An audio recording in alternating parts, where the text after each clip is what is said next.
আজকে আমি যেখানে যাব সেখানে যাওয়ার জন্য অনেক এক্সাইটেড রয়েছি। আমার বরকে বলে বলে আর পারলাম না। প্রত্যেক দিন একই ভুল করে।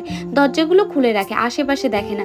ছাড়ো তো ওর কথা, যেখানে যাচ্ছি সেই দিকেই মন দিই। পাখিকে আমার বাড়ি রেখে আসতে একটুও ভালো লাগে না।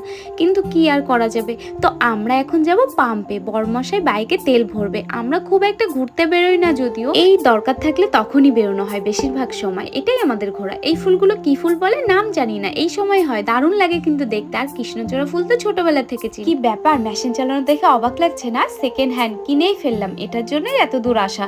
এই ভাইটা কিন্তু অনেক ভালো দেখতে আর অনেক মিষ্টি না? আর ইনি হচ্ছেন আমার টিচার। তোমাদের তো বলাই হয়নি, আমি কাটিং শিখছি। ছোটবেলা থেকে অনেক বড় স্বপ্ন ছিল যদিও।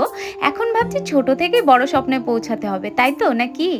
অনেক চেষ্টার পর শেষমেশ উঠতে পারলাম। এখন ঠিকঠাক ভাবে বাড়ি পৌঁছাতে পারলেই হবে। হেব্বি কষ্ট হয়েছে আমাদের দুজনারই, তাই রাস্তায় একটু দাঁড়িয়ে নিলাম।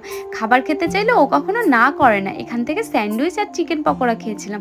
পকোড়াটা মোটামুটি, বাট স্যান্ডউইচটা ভালো ছিল। চলো, অনেক রেস্ট হলো, আর একটু কষ্ট করতে হবে বাড়ি অবধি যাওয়ার জন্য। ভাই 300 টাকা বাঁচাইতে গিয়ে কান মরেছে। জীবনে আর কোনোদিন এইরকম ভুল ডিসিশন নেব না। যাই হোক, শেষমেশ বাড়ি পৌঁছায় বুকে একটু বল পাইছি। আর মেশিন চালানোর পর তো সব কষ্ট নিমেষেই চলে গেছে। আর কালকে একটু পুজোও দিতে হবে।